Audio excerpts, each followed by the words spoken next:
Cœur de patrimoine, Cédric Decoeur. En fin d'année, c'est toujours intéressant de se poser un petit peu et de prendre le temps finalement de lire le panorama macroéconomique, conjoncturel, politique un petit peu nécessairement de cette fin d'année pour peut-être mieux appréhender ce qui arrivera ensuite. Et pour ce faire, c'est Florent Vabon qui est avec nous. Bonjour Florent. Bonjour Cédric. Merci d'être au rendez-vous, économiste chez Ecofi. Alors bon voilà, fin d'année un petit peu particulière. D'abord l'économie nous pose des questions et on va s'y pencher. Ensuite, la politique s'en mêle. Alors, la France, ça n'aura échappé à personne. Trump non plus, ça n'aura échappé à personne. Alors, il n'est pas encore aux commandes, mais il y a déjà des effets de ce qu'il va faire. Bref, peut-être qu'on a envie de se dire, c'est pas la panacée cette fin d'année.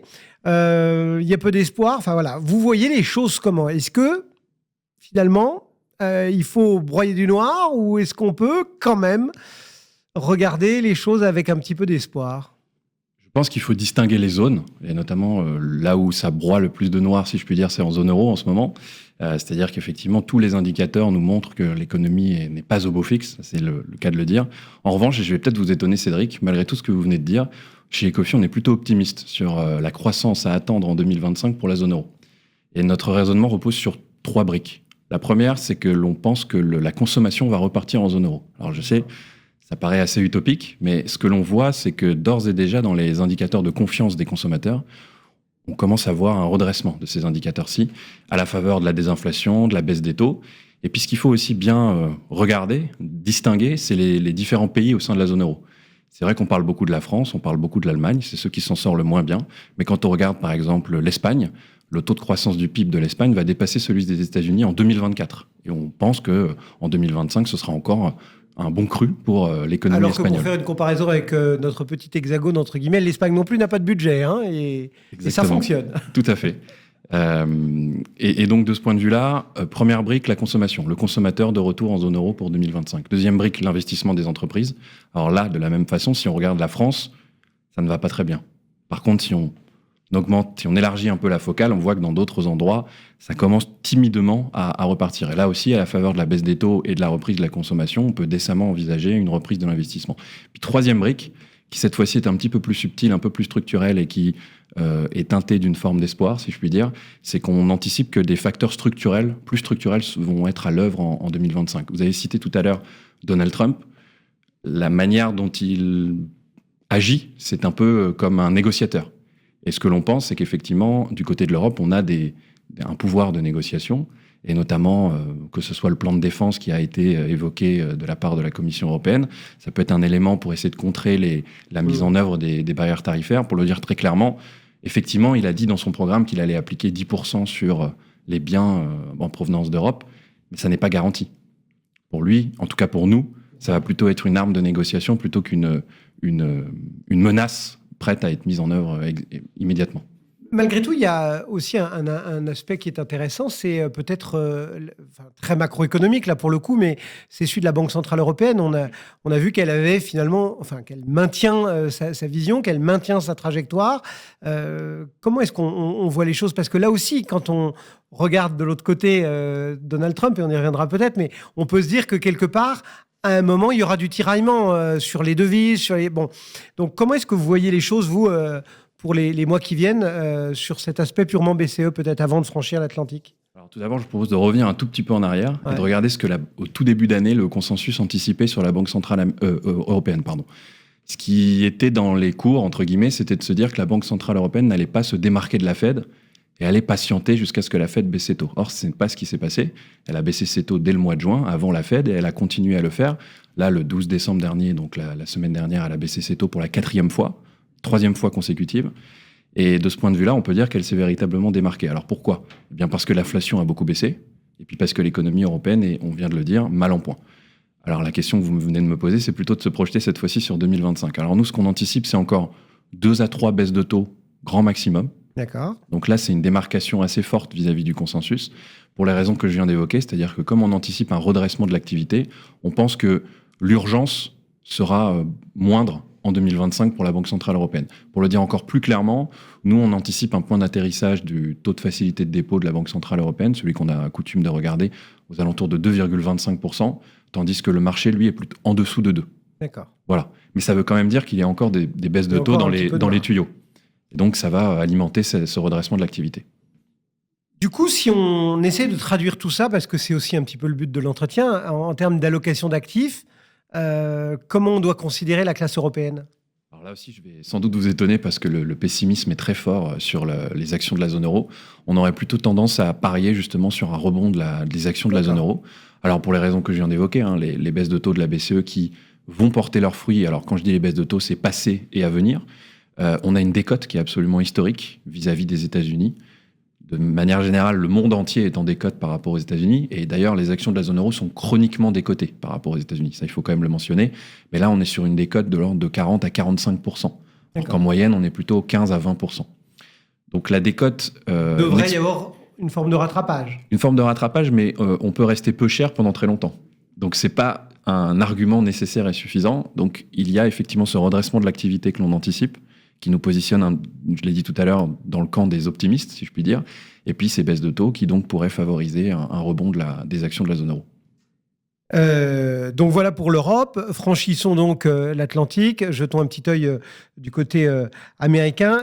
Alors Donald Trump, on l'a dit, n'est pas encore aux commandes, mais ça ne saurait tarder. Et quand on regarde son programme, il y a quand même beaucoup d'items en face desquels on a nécessairement le mot inflation qui risque de revenir. Or, on sait qu'il a fait toute sa campagne en disant l'inflation, c'est les autres. Exactement. Donc, comment est-ce qu'on arrive un petit peu à imaginer tout ça, à voir, parce que ce soit la fiscalité sur les entreprises, ça devrait peut-être générer de l'inflation, que ce soit les mesures contre l'immigration, ça devrait générer de l'inflation. Enfin voilà, il y a à chaque fois ces grands items qui nous ramènent forcément un petit mot comme ça. Qu'est-ce que ça va faire, Donald Trump ? Je pense qu'il faut hiérarchiser les mesures en fonction de la probabilité qu'elles aient de passer.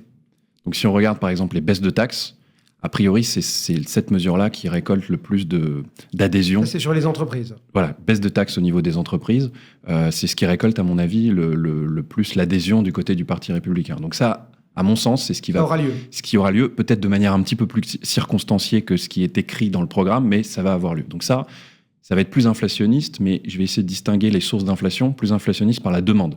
C'est-à-dire que l'activité économique va mieux se porter, les entreprises vont potentiellement plus embaucher, etc. Ça crée de l'inflation. Les tarifs douaniers, je l'ai dit tout à l'heure, c'est plus une arme de négociation. Et donc de ce point de vue-là, on a plutôt tendance, nous, à penser chez Ecofi que ça ne va pas être mis en œuvre de manière exacte par rapport au programme.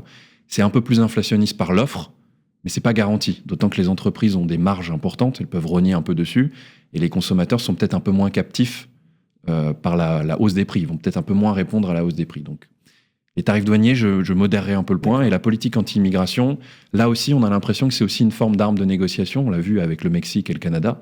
Et donc, de ce point de vue-là, c'est difficile d'envisager que tout soit mis en œuvre aussi. Mais globalement, on a quand même quelque chose d'un tout petit... Un cocktail qui est un peu plus inflationniste, en effet. D'autant plus que la croissance économique aux États-Unis, contrairement à la zone euro, elle défie la gravité. C'est-à-dire qu'elle est très, très élevée. Et donc, si jamais... même de façon modérée, mais si jamais il y a de nouveau un peu d'inflation qui rentre dans la machine économique américaine, ça va gêner la Fed aux entournures. Tout à fait. Nous, c'est notre scénario. Alors, c'était même notre scénario, j'ai envie de dire, avant l'élection de Donald Trump, puisqu'on avait déjà identifié le fait que l'inflation était beaucoup plus persistante et puis que la croissance économique était plus élevée. Mais donc, effectivement, pour la Fed, ça complexifie l'équation. D'autant plus que ce qu'on a vu aussi durant la campagne, c'est que Donald Trump s'est montré assez vindicatif vis-à-vis de la Fed. Même lors de son premier mandat, on se souvient tous alors à l'époque ça s'appelait Twitter, mais on se souvient tous des tweets qu'il passait tous les jours pour dire il faut que Jérôme Powell baisse les taux. Donc ça veut dire qu'il va essayer de le chamailler, chamailler son indépendance. S'il fallait changer la loi, il changerait la loi pour que la Fed soit plus à sa botte. Hein. Exactement. Il y a même question de mettre quelqu'un entre lui et la Fed, une sorte de mise sous tutelle. Donc effectivement, ça va être gênant de ce point de vue-là, et ça va être gênant parce qu'il y a de l'inflation. Donc nous, notre scénario, c'est de dire qu'il n'y aura pas beaucoup de baisse de taux en 2025 du côté de la Fed. Le marché commence à se mettre sur cette idée.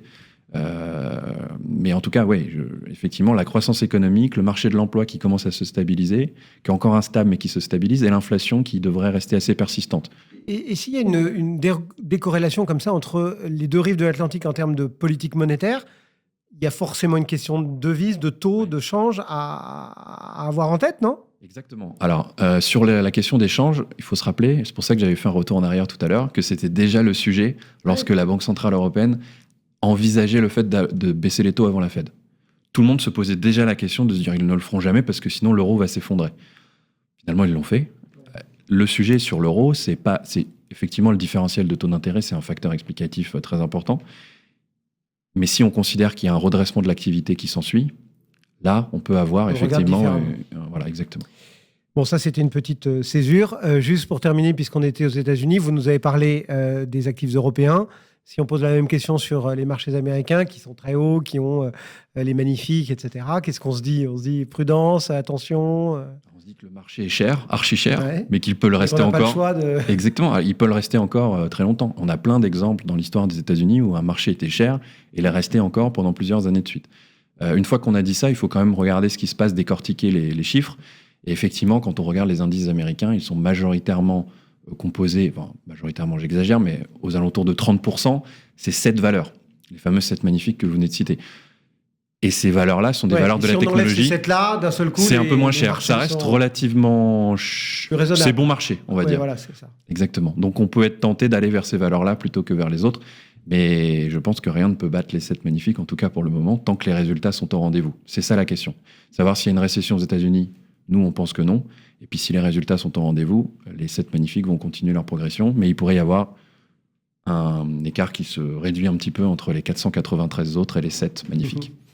Merci beaucoup, Florent. Merci. Florent Vabon, donc, Ecofi, qui nous permettait en fin d'année de lire un petit peu cette économie, cette conjoncture sur les deux rives de l'Atlantique. À très bientôt. Bonne fête de fin d'année. Merci. Vraiment. On poursuit, nous, Cœur de patrimoine. Cœur de patrimoine, Cédric Decoeur.